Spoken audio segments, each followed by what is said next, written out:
Boa noite a todos. Vamos correr aqui as cortinas, a ver se a gente tem luz. Despertei alguém? Peço imensa desculpa. Hein? Pronto. Ora bem, meus amigos, o tema de hoje é este. E antes da ordem do dia vou já dizendo que havia aí alguém que se via com dificuldades com a luz, com o laser. Não vou usar laser hoje, hein? Pronto. Muito bem, o tema que nós vamos tratar é este, comunicabilidade dos espíritos.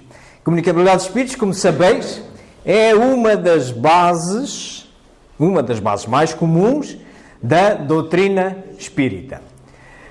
Como é que nós vamos abordar este tema? Vamos abordar da seguinte forma, já que vamos falar de evidências científicas da comunicabilidade dos espíritos, estamos no domínio da ciência, portanto, vamos começar por recapitular os conceitos filosóficos, um dos quais é este, os conceitos filosóficos do espiritismo. Depois, então, vamos olhar para o método científico, ver como é que ele funciona e ver que evidências é que nós temos e que vamos aqui sujeitar neste nosso laboratório que hoje vamos aqui instalar durante um pouco. E então, depois disso, vamos olhar para evidências dessa comunicação dos espíritos. Depois, vamos olhar para o contraditório. E, por fim, vamos concluir se realmente existem ou não. É claro que falar de evidências científicas significa hoje falarmos de coisas bastante tangíveis, comprováveis. É seu tempo. Vamos então passar aqui às bases filosóficas do espiritismo. Mais ou menos 5 são as mais comuns de serem referidas, embora se possam encontrar até 19, por exemplo, na Wikipédia. As 5 que mais encontramos referidas são estas que aqui estão. Um Deus único, a existência do Espírito, e se há Espírito, comunicabilidade dos Espíritos, e é esta que nós hoje vamos tratar mais em detalhe, a reencarnação e a pluralidade dos mundos. Todas estas bases, em termos filosóficos, em termos de justificação, as encontrais no livro dos Espíritos. Embora depois se encontrem outras e até comprovações, nomeadamente da comunicabilidade dos espíritos, encontram bastante de forma científica no livro dos médiuns. Ok? Então, olhando para aqui, para esta base filosófica, que é a que nós hoje vamos investigar, vamos olhar que naturezas ela tem, hoje, em termos de conhecimento. Com Kardec, ela tinha fundamentalmente uma natureza filosófica e ele justifica, em particular, no livro dos Espíritos, ele justifica na segunda parte, que diz vida espírita. Ele aí justifica a existência do espírito e depois da comunicabilidade dos espíritos, das características mediúnicas, etc., que depois expande mais tarde para o livro dos médiuns, em 1861, que é um livro essencialmente científico. E era a transcomunicação mediúnica. Claro que ele tentava comprovar alguma daquele conhecimento que ele filosoficamente chegava, pelos meios que tinha à sua disposição, que era fundamentalmente a experimentação. Experimentava com um médium, experimentava com outro, e verificava, ele só ficava com a informação em que todos coincidissem. Daí para cá, uma outra natureza começou a evoluir. Com o aparecimento de aparelhos eletrónicos, como por exemplo um telemóvel, um gravador de som, seja de fita magnética, seja hoje digital, os televisores, as câmaras fotográficas, começou a aparecer toda uma natureza científica e que mensagens de entidades que dizem ser os mortos, são espíritos desencarnados, aparecem-nos em aparelhos eletrónicos, como é o caso aqui deste telemóvel, daquele gravador. Ora bem, vamos olhar o que era no tempo de Kardec, a comunicabilidade dos espíritos, e depois vamos olhar qual é a natureza que ela tem hoje. Isto é o tempo de Kardec, como é que tudo isto começou? Em 11 de dezembro de 1847, uma família de origem alemã se instalou em uma modesta casa no vilarejo de Riedesville, estado de Nova York, nos Estados Unidos. A família Fox era formada pelo Sr. John Fox, sua esposa Margaret Fox e seus filhos, entre eles as 2 filhas, Kate e Margaret, como a mãe. Fenômenos interessantes passaram a acontecer na casa 2 meses depois da família chegar. Eram batidas leves, arranhões nas paredes e nos móveis. Os ruídos aumentavam cada vez mais. Na noite de 31 de março de 1848, houve uma série de sons muito fortes e contínuos. A garota Kate desafiou a força invisível a repetir, com algum barulho, a quantidade de palmas que ela batia. A resposta foi imediata. Margaret Fox, a mãe, fez um teste. Perguntou algo que somente ela ou algum familiar podia responder. Perguntou as idades de seus filhos. A resposta veio com exatidão. Perguntou se era um espírito que batia. 2 pancadas responderam sua pergunta. Assim, Margaret iniciou uma espécie de entrevista, onde acabou descobrindo que aquele era um espírito de um homem que foi assassinado naquela casa e que seus restos mortais estavam enterrados na adega. Na época dos fenômenos, as 2 garotas, Margaret e Kate, foram afastadas de sua casa, pois suspeitavam que os fenômenos eram ligados à presença de ambas. Entretanto, os ruídos acompanharam as irmãs Fox. Em algum tempo, os fenômenos já aconteciam nas residências de outras famílias. Isso fez com que surgisse uma onda espiritualista que passou da América para a Europa, onde o terreno já estava preparado para o estudo, aliada ao desenvolvimento científico.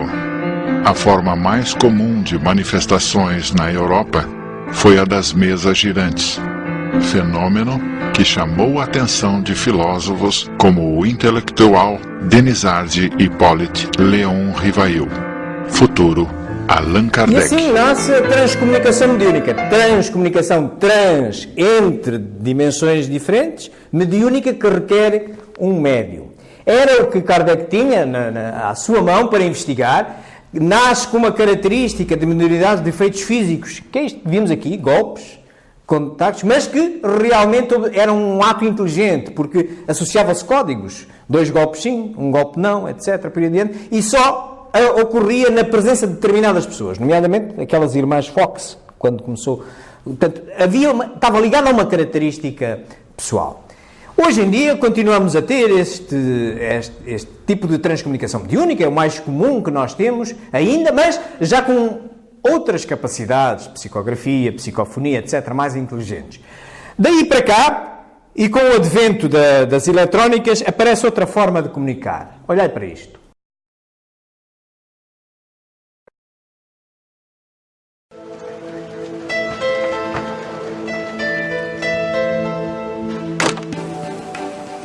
Now, according to science, when you physically die and when your brain stops functioning, that is it. That is the end. That's the end of consciousness. One day in the summer of 2002, Martha Copeland of Lawrenceville, Georgia, played back a sound recording she'd made earlier that day and heard the voice of her daughter Kathy disciplining her dog. That wouldn't have been so unusual, except that 6 months earlier, Kathy had died in an auto accident. In January 1994, Mark Macy of Boulder, Colorado, received a telephone call. The caller identified himself as a European psychologist named Konstantin Raudova. This is Konstantin Raudova speaking. Dr. Raudova had been dead for 20 years. One day in October 1987, Claude and Ellen Thorlund of Sweden switched on their TV. Suddenly, this strange image appeared, and they quickly snapped it with their Polaroid camera. Only later did they learn that their friend Friedrich Jürgensen, a pioneering afterlife researcher who had died a few days earlier, was being buried at that very moment, 250 miles away. For more than a half-century, people throughout the world claimed to have communicated with the dead using instruments of modern technology, such as tape recorders, radios, telephones, computers, and video systems. They call this phenomenon instrumental transcommunication, or ITC. Não existia o tempo de Kardec, não existia a eletrónica, existe hoje. E hoje temos à nossa disposição, na mesma, a transcomunicação mediúnica, através de médiuns humanos, e temos esta, a transcomunicação instrumental, para aqueles que se quiserem aventurar nesta área. Concluirei esta palestra demonstrando-vos que é tão só mais uma capacidade de mediunidade de efeitos físicos. E vou-vos demonstrar porquê. Tá? Muito bem, é isto que nós temos, é isto que nós vamos tratar e, portanto, vamos tratá-lo, como eu vos tinha dito, de forma científica, recorrendo ao método científico. O método científico, como se recordarão aqueles que estão mais habituados a trabalhar com ele, tem estas fases que aqui estão. Nós começamos por fazer uma observação de um fenómeno qualquer, fazemos perguntas para perceber o fenómeno, para ver quais são os dados que caracterizam o fenómeno. Depois levantamos uma ou várias hipóteses, hipótese de pequeno, uma primeira justificação, tese, justificação, e depois então sujeitamos-la à experimentação, essas várias teses, tiramos conclusões, ajustamos as nossas justificações, as nossas hipóteses, e por certo uma vencerá e será dita tese, mas sempre pronta para ser substituída por outra, porque estamos no domínio da ciência. Nós também, no Espiritismo, seguimos esta forma de investigar. Temos uma fase filosófica que também nos caracteriza o Espiritismo, a mesma coisa. Quando nós fazemos observações, Kardec observava as mesas a girar e achava, bem, isto pode ser o magnetismo, pode ser um fluido elétrico. E há quem lhe fale, não, mas isto olha que podem ser espíritos, porque detrás disto está um ato inteligente, já reparaste a associação de golpes, dá aso a um código, portanto, e constrói-se uma hipótese. Portanto, estamos no domínio da filosofia, estamos a justificar uma crença que nós temos por verdadeira, por uma observação que nós fazemos. A partir daí, nós, e socorrendo-nos nomeadamente da mediunidade, nesta ciência espírita, a nossa ferramenta de observação é a mediunidade. É um pouco como para a astronomia o telescópio, que observa corpos celestes. Nós espreitamos o outro mundo através desta elementa que se chama mediunidade. E vamos sujeitando a experimentação às hipóteses de justificação dos fenómenos que observamos, em particular estes tidos como sendo uma comunicação de espíritos para nós. E vamos sacando conclusões.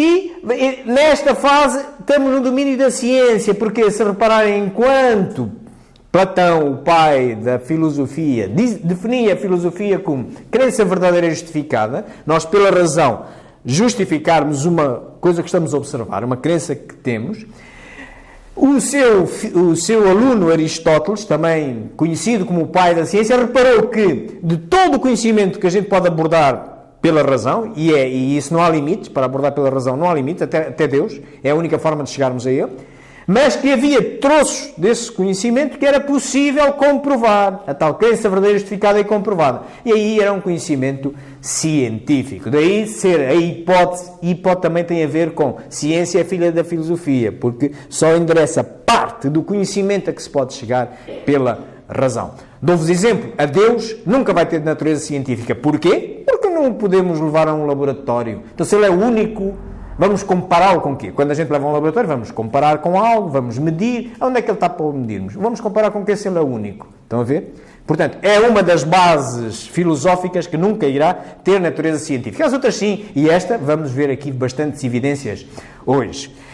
Neste caso, que estamos a lidar com este tipo de ciência, é algo, como vos digo, também segue este método. E se reparares, logo ali no Evangelho, segundo o Espiritismo, se vocês forem ao capítulo 19, diz, a fé move montanhas, no parágrafo 7 diz lá assim, fé inabalável é aquela que pode enfrentar a razão em qualquer idade da humanidade.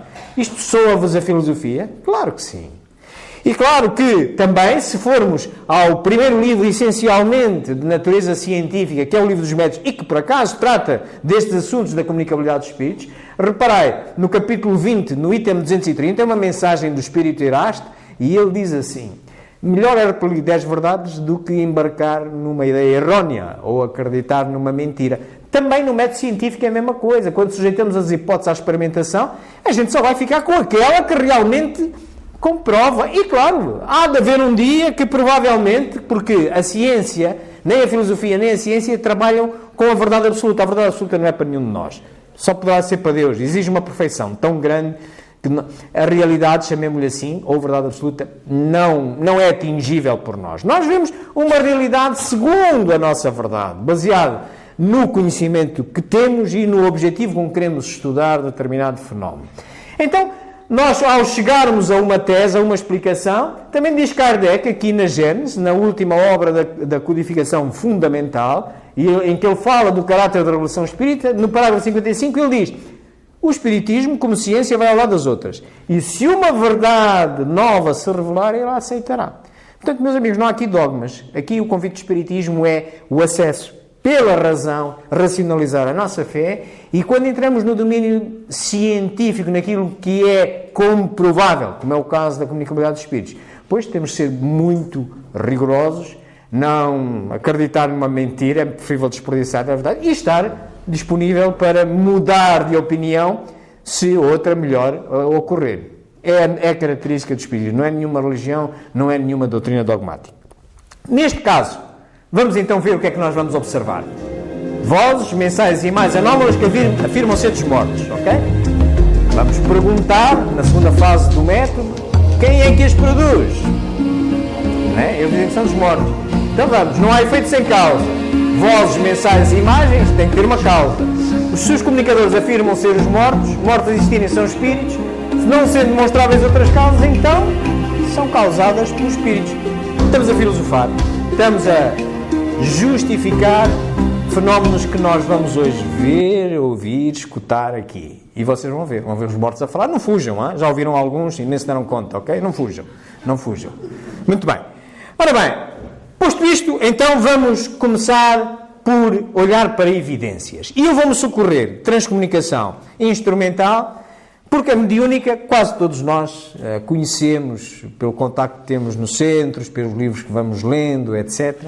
Portanto, e se nós queremos estar de igual para igual com as outras ciências, temos que socorrer-nos de evidências mais palpáveis, mais materializáveis. E hoje em dia temos-las muitas destas, com umas características algo distintas, mas vocês vão chegar a essa conclusão por vocês próprios. Então vamos olhar aqui para as evidências da transcomunicação instrumental, das tais vozes que nos aparecem e são graváveis em gravadores, imagens que nos aparecem em televisores ou câmaras fotográficas, mensagens que nos aparecem em computadores, ok?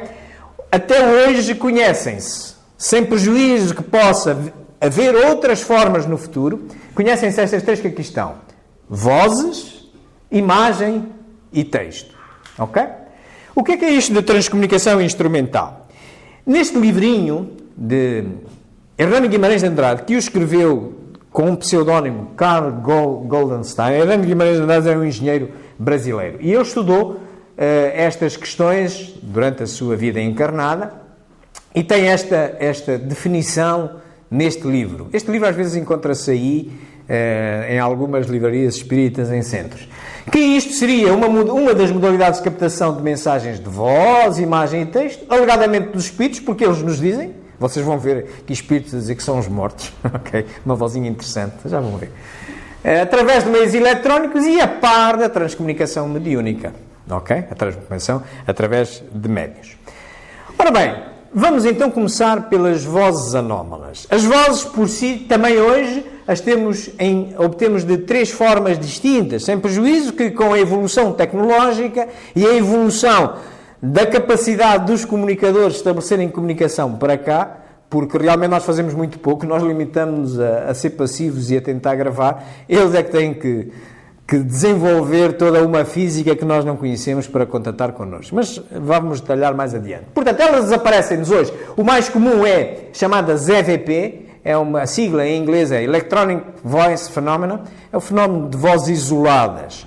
São vozes que se obtêm, por exemplo, se eu quiser obter com uma voz com este telemóvel, que tem um gravador, tem um programazinho, uma aplicação de gravação, Eu isolo num sítio onde não haja...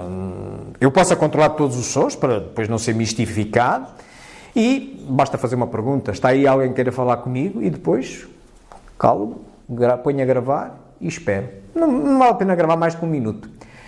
Na primeira vai ser difícil que obtenham, mas se forem consistentes, se quiserem, vão todos obter. E vou-vos demonstrar porquê. Filosoficamente e cientificamente. Porquê, ok? Muito bem. Essa é a primeira grande área e foi assim que começou a transcomunicação instrumental e é aquela que é mais fácil de obter, é a porta de entrada para os novos experimentadores. Foi também por aí que eu comecei. Depois há as vozes diretas de rádio, esta VDR que ali está, as vozes diretas de rádio, são vozes que nos oferecem alguma interatividade, isto é, para aqueles experimentadores que, tendo passado pelas EVPs, continuam a experimentar com afinco e tal, acontece que alguns logram ter um rádio desintonizado numa faixa em que não há nenhuma emissão radiofónica, porque senão estávamos a ser enganados, era uma emissão radiofónica, e estabelecem uma comunicação. Falam e o rádio responde. É diferente das EVPs. A primeira só nos damos conta de uma anomalia depois de ir escutar a voz. Esta não. E vocês vão ver exemplos disso. E, por fim, temos também vozes gravadas em telefones. Vamos começar pelas EVPs, vamos ver uma pequenina história. Foi assim que tudo começou também, já a meio do século passado. E vamos ver como isto funciona. Portanto, é chamado o fenómeno das vozes eletrónicas, ou EVPs, e começou assim.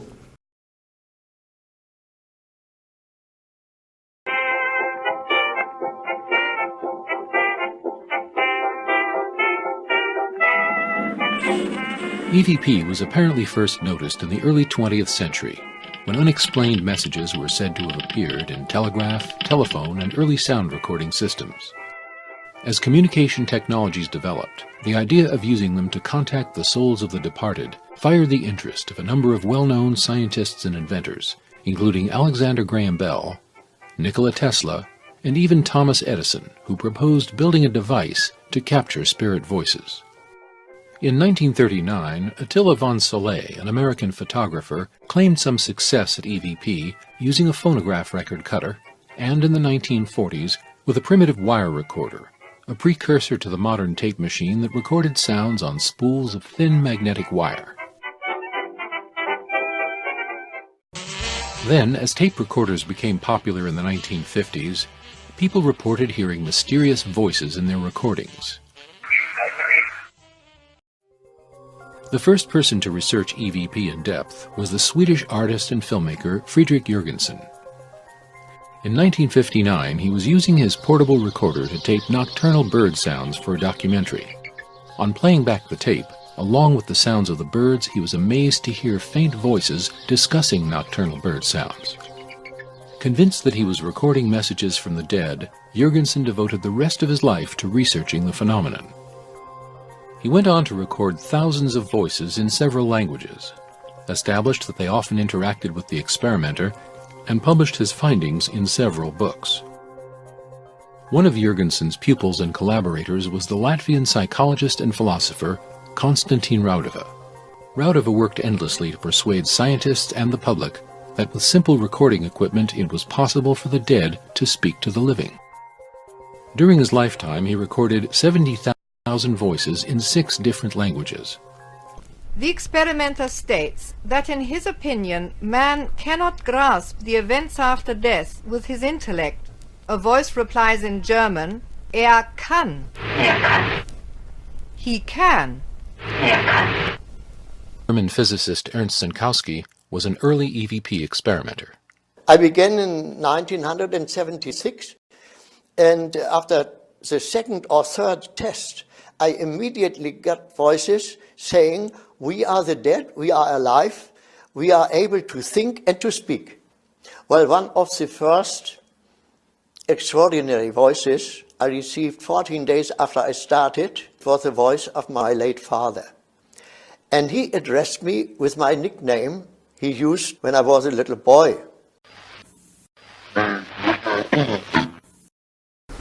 Aí está, meus amigos, ninguém fugiu, pois não? Já ouviram vozes mortas, não é preciso fugir. Aí estão elas. Portanto, e esta gente, nenhum até agora, que vos apresentei a falar, não são espíritas. São físicos, são psicólogos, são filósofos, é um dramaturgo, Frederick Jürgensen. Portanto, são pessoas interessadas no fenómeno, mas que não vêm de uma corrente nem religiosa, nem espiritualista. E fazem congressos mundiais, já participei em alguns com eles, alguns foram falecendo, este foi o último que faleceu, este senhor, o Ernst Senkowski, mas era um físico alemão daqueles muito pragmáticos, mas realmente contra evidências não há grandes hipóteses. Bom, portanto, isto eram as EVP. Eu, como vos disse, eu também investigo nestas áreas. A minha mestra é aquela senhora que ali está, a doutora Anabela Cardoso, é portuguesa, ela era cônsul-geral de Portugal em Vigo, ainda é viva, eu digo era porque já está reformada. E ela tem, inclusivamente, uma revista que podem procurar aí, ITC, publica uma revista bimensal sobre isto.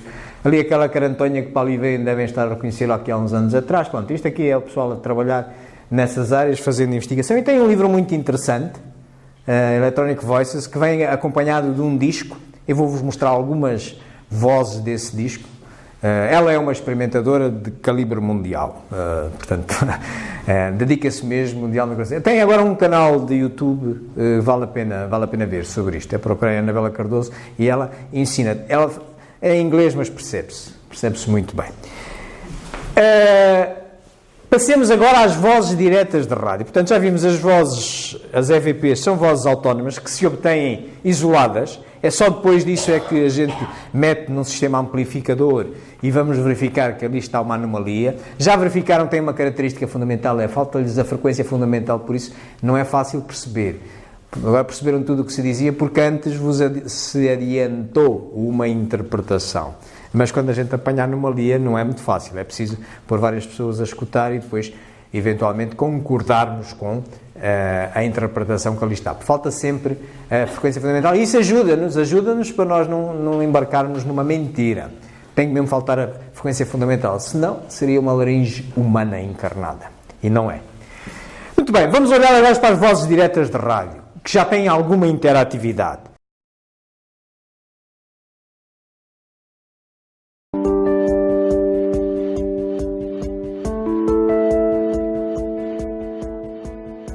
For several years, Dr. Anabela Cardoso conducted successful EVP sessions at her home in Spain. In 1998, during an EVP session, Dr. Cardoso was using one of her older radios to provide white noise for an EVP experiment. Suddenly, out of the radio came a direct response to one of her remarks, spoken in her native Portuguese.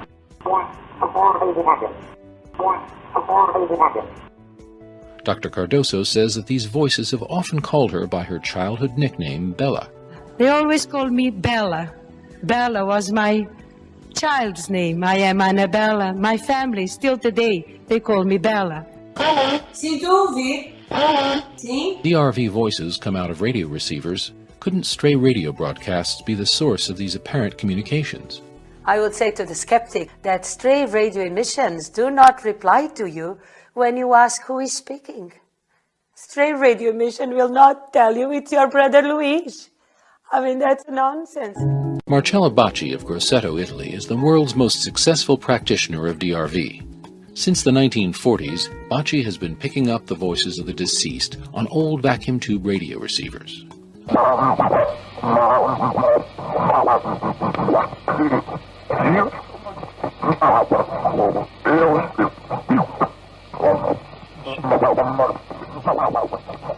In over 6 decades, Bacci has never charged for his services or accepted a single donation.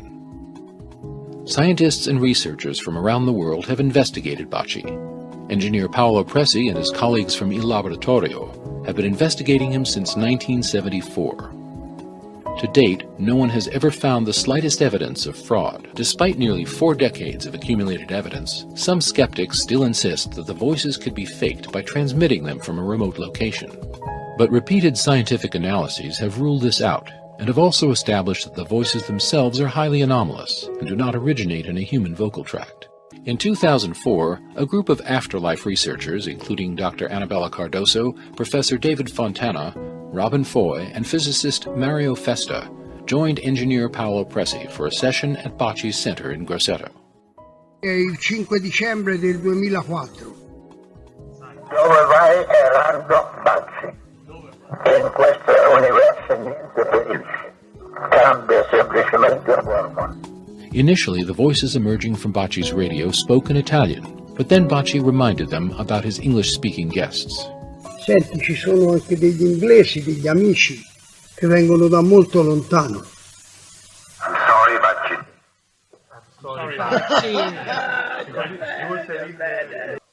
Thank you for all your hard work. Congratulations.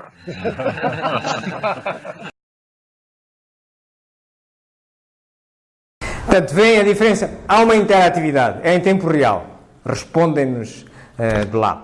Como é que esta forma de investigação de transcomunicação instrumental ocorre depois da primeira, da EVP, e ocorre porque, a partir de determinada altura, perguntando-se aos comunicadores o que era melhor do nosso lado fazermos para obtermos melhores vozes e tal, e eles foram respondendo que era necessário, a forma como eles trabalham é eles colectam de uma forma para nós desconhecida ruído que está no meio ambiente e organizam também de uma forma para nós desconhecida e impressionam um aparelho digital ou de fita, pouco importa se é de fita, mas eles é assim que trabalham.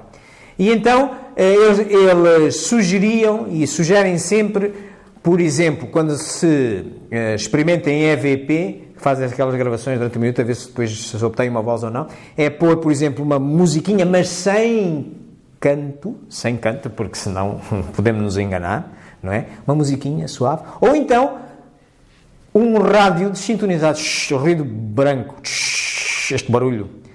E eles pegam neste ruído, é a matéria-prima deles, reorganizam-no e impressionam os nossos meios magnéticos. E foi assim que, então, mas se isto funciona assim, e se a gente experimentar com o rádio em tempo real, e sim, e começou a funcionar. E há muita gente que hoje obtém vozes assim. Muito bem, isto eram as vozes diretas de rádio. Por último, dentro do campo das vozes anómalas, temos as vozes em telefone. Vamos ver como é que isto também começou, a história disto, como é que elas aparecem também. Vamos ver aqui um pequeno filme.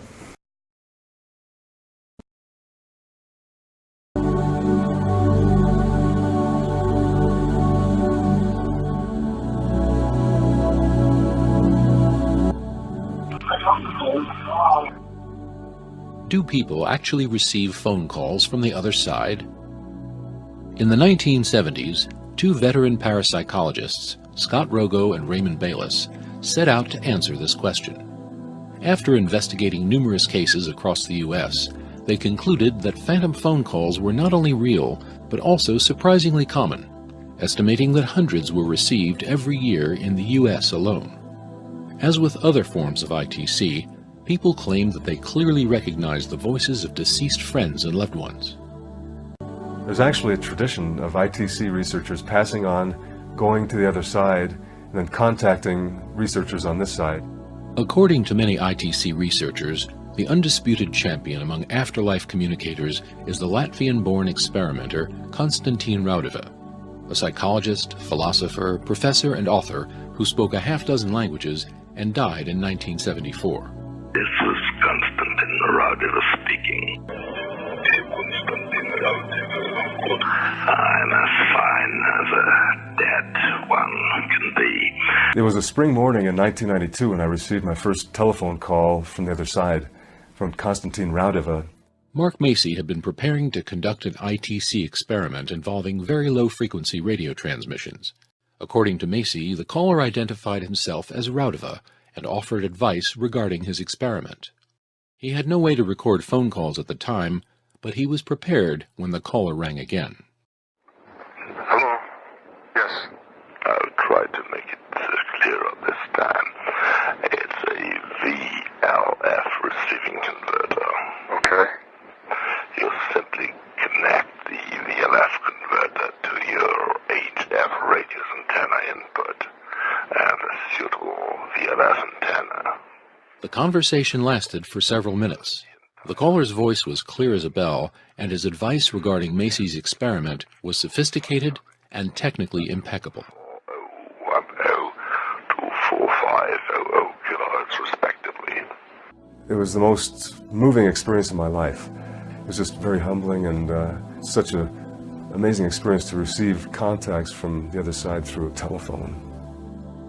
These conversations weren't limited to technical advice. They often touched on human social issues and suggested that the insights provided by ITC might lead to a more just and peaceful world. You know, dangerous acts of all kinds can be violent. That's one of those things we want to prevent by ITC, the violence. Esta natureza assim meio rouca e meio difícil de identificar é muito característica nestas vozes, ok? Portanto, não se surpreendam, e é bom que assim seja, porque de outra forma seria uma mistificação. Falta-lhe sempre a frequência fundamental. Bem, meus amigos, isto era vozes. Como vos disse, existem também imagens. Imagens, hoje temos imagens em vídeo, imagens com câmaras, em câmaras digitais, câmaras fotográficas. Vamos ver. Este, eu diria já que é o parente pobre da transcomunicação instrumental. Parente pobre porque suscita muito um fenómeno psíquico chamado pareidolia, ou pareidolia, que é nós querermos ver, é uma organização do que vemos de uma determinada imagem anómala, queremos ver ali a cara do não sei quem e tal, por aí adiante. Chama-se isto pareidolia. Quando são muito evidentes, vou-vos mostrar bastante evidentes, não há dúvidas, mas também vos vou mostrar, inclusive, uma experimentação minha, que sofre um bocado da minha também pareidolia, e já vocês vão ver porquê. Bom, vamos então aqui às imagens. Vamos ver como é que isto também ocorre, como é que isto nasce.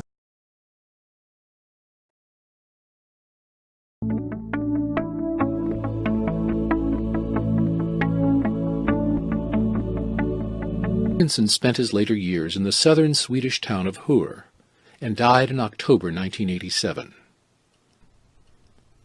At the exact moment of his burial, his friends Claude and Ellen Thorlin, who lived about 250 miles to the north near Stockholm, experienced a strange phenomenon. According to Mrs. Thorlin, she heard an inner voice prompting her to switch on her TV and tune it to an unused channel. As she did so, the screen went dark. Then a spot of light appeared which grew into this image. As if to fulfill his own prediction, Jorgensen was not the first to produce images of the deceased on a television screen. That honor probably belongs to Klaus Schreiber of Aachen, Germany.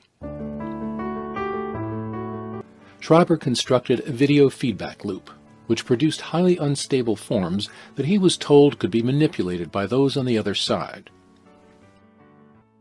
By 1984, Schreiber's perseverance paid off, and he began to receive many remarkable images. By laboriously advancing his tapes frame by frame, Schreiber was able to isolate and study these single images or short sequences in which the pictures would often emerge from random shapes. No account of visual ITC would be complete without mentioning Robert Vandenbroek, who lives near the tiny village of Hoeven in the Netherlands. When we visited Robert in February of 2014, we brought 2 video cameras to test and document his talents.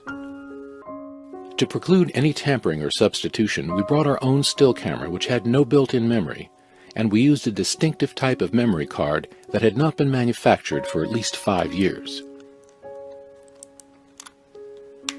We numbered each card in advance and erased it in full view of the video cameras prior to every test.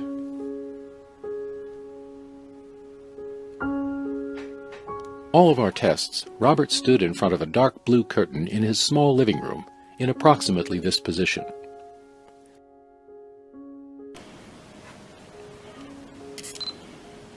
At the end of each test, he handed the camera back to us, and we placed it on this coffee table to unload the memory card into a password-protected laptop computer.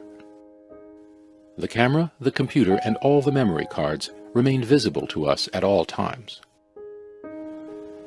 Here are some of the images that appeared under these conditions. In this one, a curious energetic swirl resolves into an apparent human hand. Most intriguingly of all, two distorted images appeared that resembled Friedrich Jürgensen in his later years.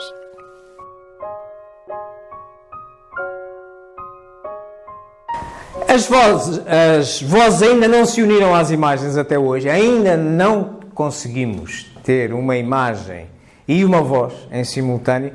Por isso, ou elas são muito nítidas, e a gente não tem dúvida quem é que ali estava, mas também não trazem muito conteúdo, estão a ver? Mas pronto, como demonstração de que, há aqui um fenómeno, nisto não há milagres. Alguém impressiona, alguém empresta energia para impressionar a máquina digital. Por isso, é uma variante de mediunidade de efeitos físicos. E vamos ver porquê também. Nesta área, como eu vos disse, este parente pobre presta-se a muitas interpretações um pouco estranhas. Eu próprio, e confesso-vos a mim, eu não investigo sozinho, investigo normalmente com esta senhora espanhola de Barcelona, e aquilo que ali vê, aquela fotografia que ali está, é a minha avó, morreu em 1993. E a melhor imagem que eu obtive foi esta. Claro, eu quero ver a minha avó, confesso já, pareidolia, ok?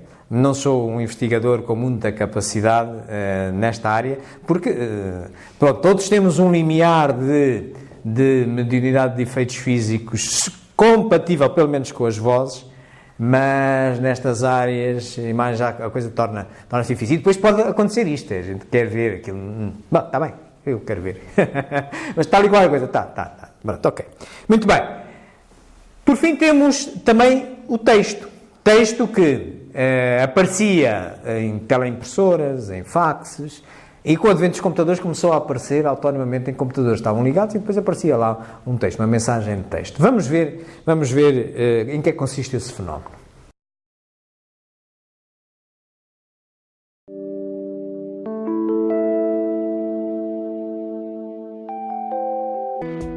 Technical writer Mark Macy of Boulder, Colorado, has been one of America's foremost investigators and advocates of instrumental transcommunication.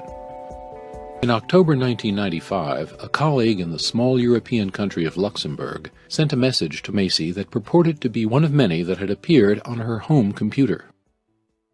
As with the home tape recorder in the 1950s, the advent of the personal computer in the 1980s and 90s gave rise to claims of anomalous messages that seemed to appear out of nowhere, often on simple machines that had no connection to an outside network. This message, addressed to Mark Macy and one of his collaborators, claimed to be from an obscure journalist named Arthur Beckwith, who was born in England in 1832, was married in Jamaica, and eventually settled in Brooklyn, New York.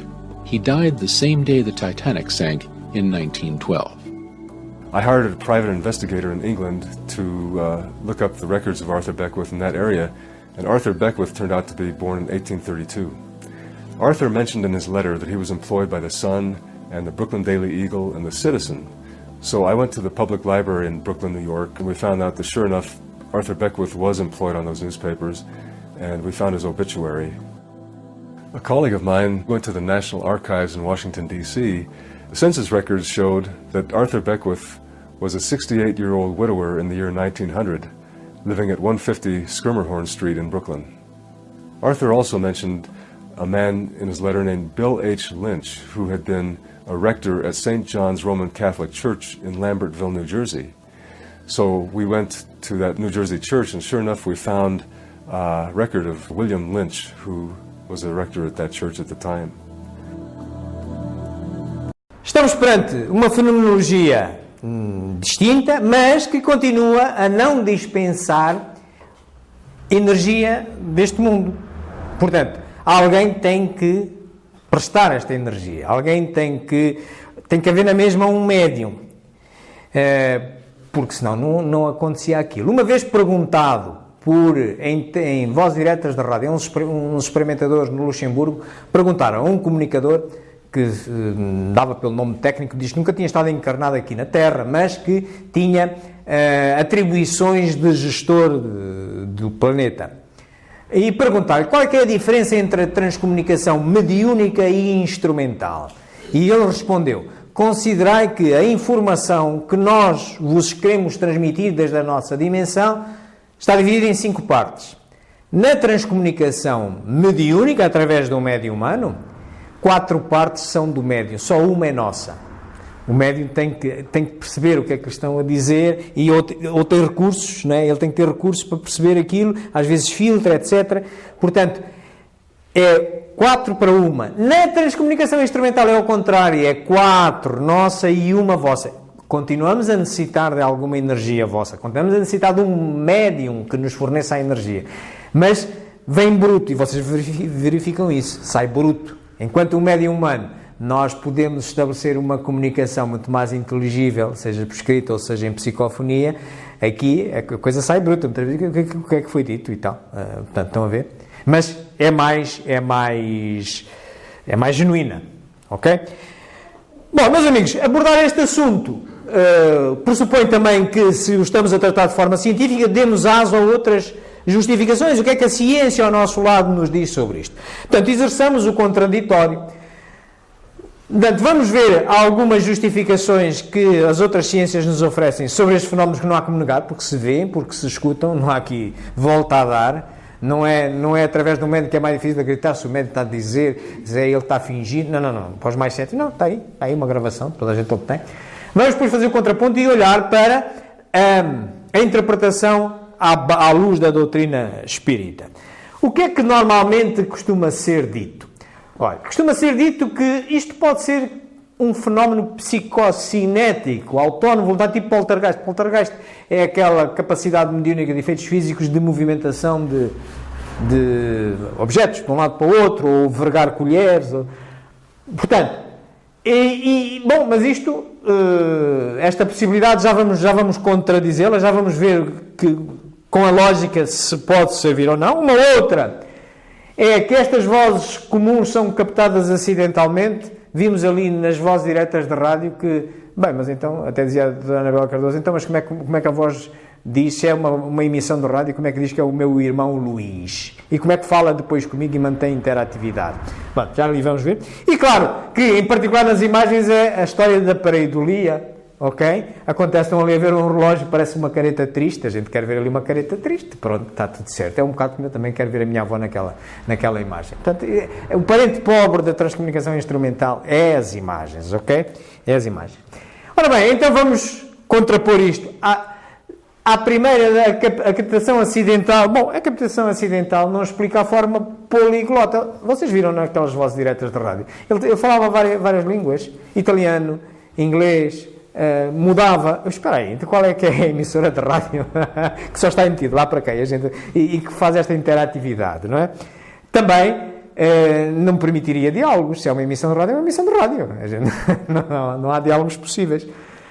Por outro lado, aquele poder psicocinético, se isto era tudo uma capacidade psicocinética, então porquê é que eu preciso de ligar o gravador? Se há alguém que consiga, só pela sua mente, pôr aqui uma voz, porquê é que, sem estar ligado o gravador com energia, não se produz? Não é? Portanto, vamos lá ver se temos... vamos racionalizando as coisas. Portanto, então isso assim era. Para além disso também, então, porque é que se pode obter isto? Porque é que eu, então, necessito aqui de ter ruído ambiente, de ter uma coisa tão complexa para obter voz e termos aqui assim meio... Epá, o que é que ele disse, o que é que ele me disse? Está lá, de facto, a voz, enfim, não... É o contraponto a estas teorias que há. Qual é que é a tese espírita sobre a transcomunicação instrumental? Ora bem, o que é que isto é e como é que se produz e se explica? Bom, isto, na realidade, e socorrendo-nos nomeadamente da física quântica, que nos diz que nós estamos a obter ondas eletromagnéticas, não é? O que nós obtemos registado nos nossos gravadores são ondas eletromagnéticas.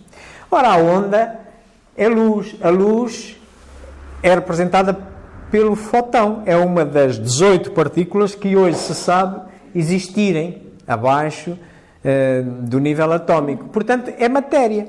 Então, se é matéria, e de acordo com o Livro dos Espíritos, a pergunta 27 diz que há 3 coisas no universo: princípio espiritual, princípio material e, em cima desses 2, Deus.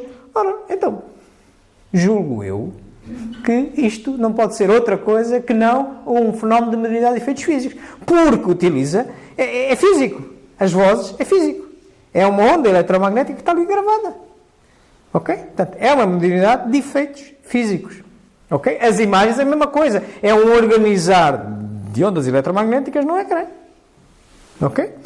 Muito bem, isto mesmo vocês podeis encontrar nestes 2 livrinhos. Como é que se executa a ação do Espírito sobre a matéria, na parte 2 do Livro dos Médiuns, e aqui nos milagres, que não existem, né? Como é que os fluidos são organizados para constituir estes fenómenos todos. E claro que, se nós nos recordarmos, de uma forma resumida, como é que se executa o processo da mediunidade de efeitos físicos, o que é que nós temos? Temos o comunicador, a sua alma e o seu perispírito, não é? Que mobiliza fluidos espirituais. Deste lado aqui nós vamos ter o médium, com a sua alma, o seu perispírito e um corpo físico. Empresta ectoplasma, portanto, e sob a ação do comunicador, é manipulado o fluido universal e produz um efeito físico na matéria física. É este o resumo, e podereis encontrar, quer no Livro dos Médiuns, quer na Gênese, este resumo. Ora bem, em termos de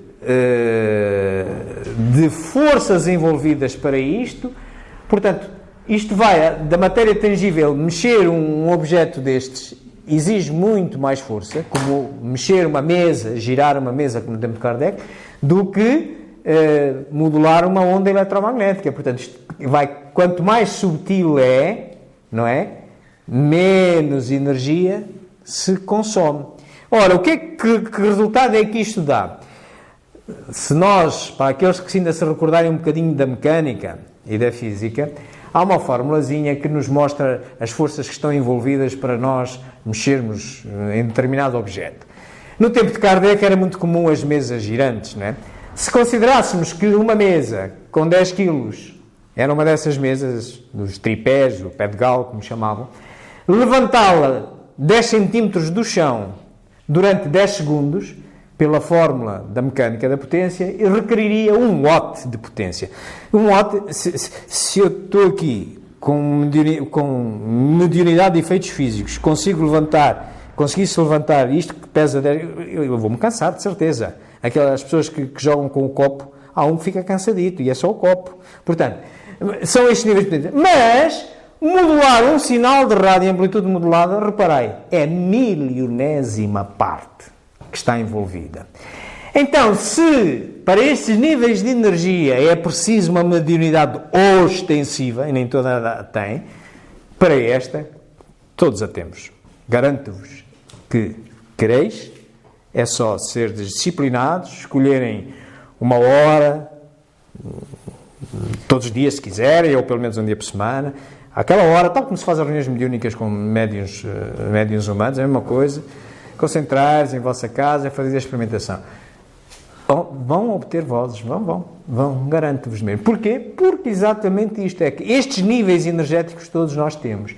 Então isto é muito mais universal do que uma mediunidade humana. É claro que uma coisa é obter voz e tal, outra coisa depois está bem, mas esta interatividade que permite com o médium humano é diferente. Com o médium humano a gente conversa um bocado, percebe muito mais em menos tempo do que com umas vozinhas aqui e outras vozinhas ali. Como demonstração daquilo que nós já sabíamos que existia o espírito, existia a comunicabilidade do espírito através da mediunidade humana, pois está muito bem. Mas pronto, a transcomunicação instrumental, neste particular, é muito mais universal.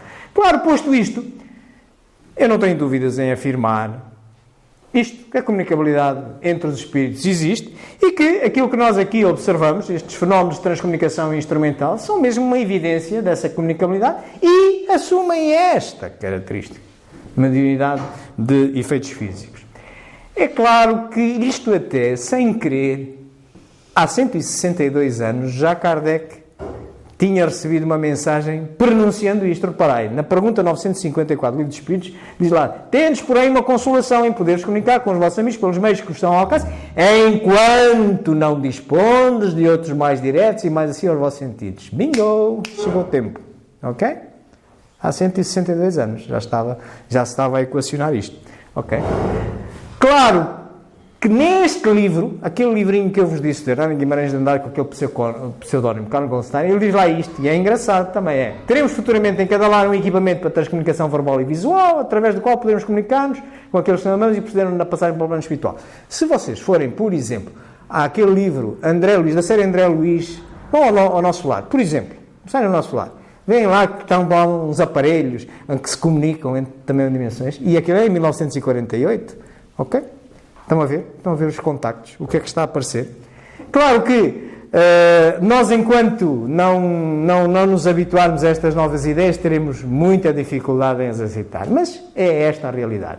Meus amigos, eu, para vos trazer esta palestra, consultei estes livrinhos todos que aqui estão.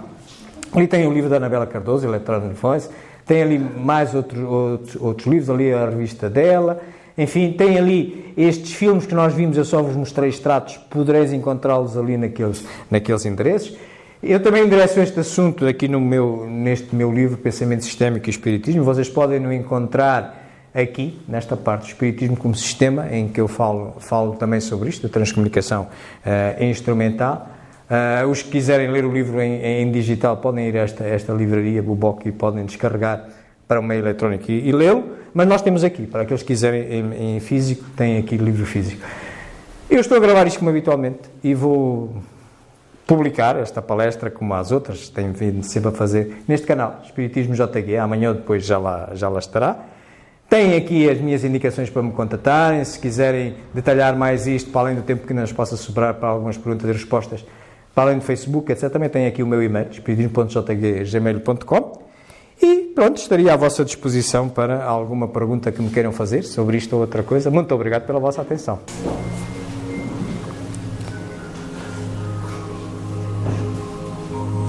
Vamos tranquilizar-nos. Vamos recolher ao nosso íntimo e vamos comunicar. Como espíritos que somos, através do nosso pensamento, vamos vibrar, vamos emitir boas energias.